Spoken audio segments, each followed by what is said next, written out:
Howdy, y'all. I'm Mario Sanchez. This is Juicebox Sports Podcast, the number one podcast in the great state of Texas, presented by Anchor.fm. The last win in San Francisco, the Brewers extended their division lead to 10 games, a feat they have accomplished just once before in franchise history, 2011. While the team finds itself in the driver's seat for its fourth straight postseason appearance, there's still 29 games left in the schedule, and the players have preached they need to stay focused.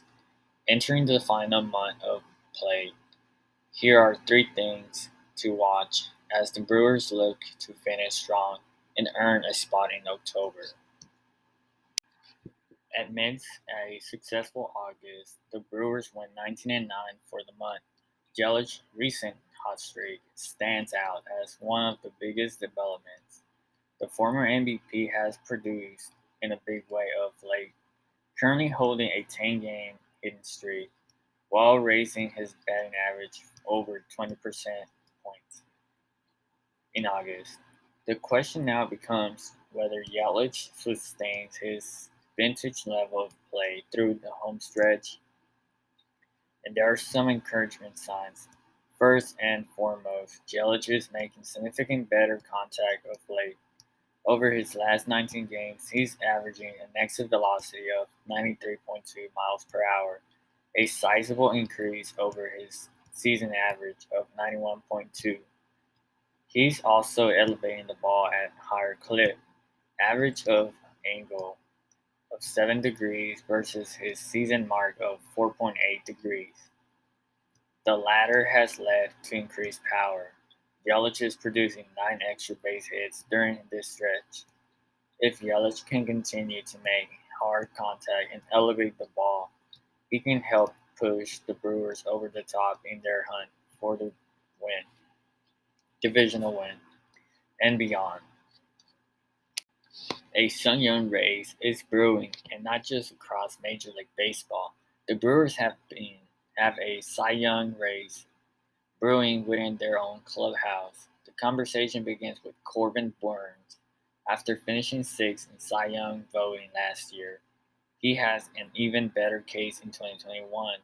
Burnes leads all Major League starters in several crucial stats: fielding independent pitching 1.58, strikeouts per inning 12.2, walks per inning 1.7, and home runs per 9 0.3. Combine that with a sparkling 2.27 ERA and a 0.96 whip, and Burnes has claimed as baseball's most unhittable starter. Meanwhile, Woodruff, a two-time All-Star, continues to stand out as one of baseball's most consistent pitchers. After stifling the Giants on Tuesday, Woodruff ranks third in the NL in ERA 2.35, third in ERA plus 177, fourth in strikeouts 185, and fourth in WHIP 0.94. On the top of leading one of baseball's top pitching staffs, those numbers should elevate Woodruff towards the top of the list.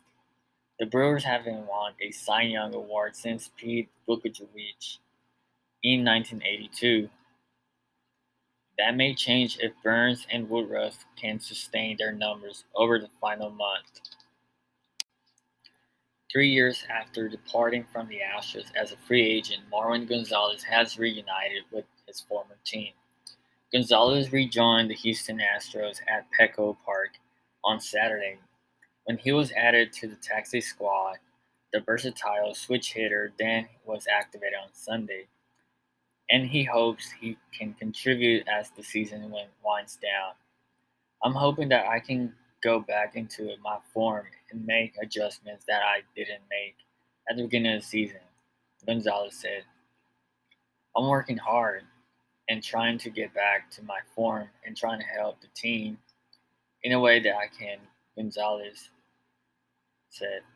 32 batted, 1.202 with 2 home runs and 20 RBIs in 77 games with the Red Sox before he was designated for assignment on August 13 and subsequently released. The Astros signed him to a minor league deal on August 27. Gonzalez spent his first 7 big league seasons with the Astros and delivered a game-tying home run in the ninth inning in Game 2 of the 2017 World Series. He signed as a free agent with the Twins in 2019. Gonzalez said returning to the Astros clubhouse and seeing the likes of Correa, Jose Altuve, and his other former teammates from years past was no strange feeling.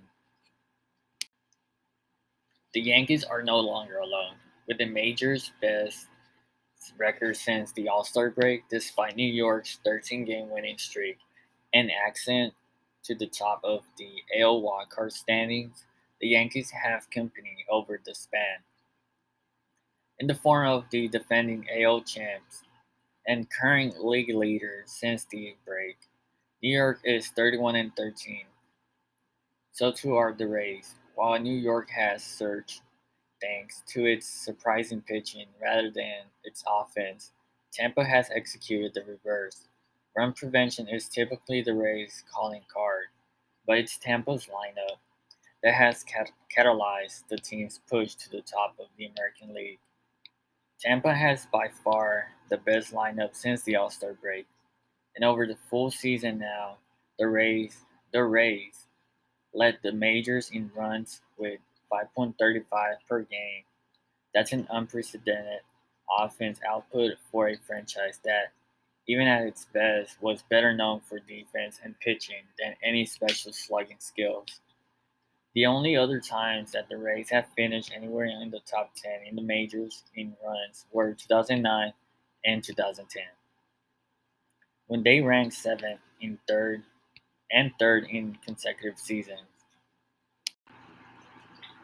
Thank you for listening to the Juicebox Sports Podcast. This podcast has been brought to you by Raise Energy. Check us out on Instagram at JuiceboxSportsHTX. Till next time.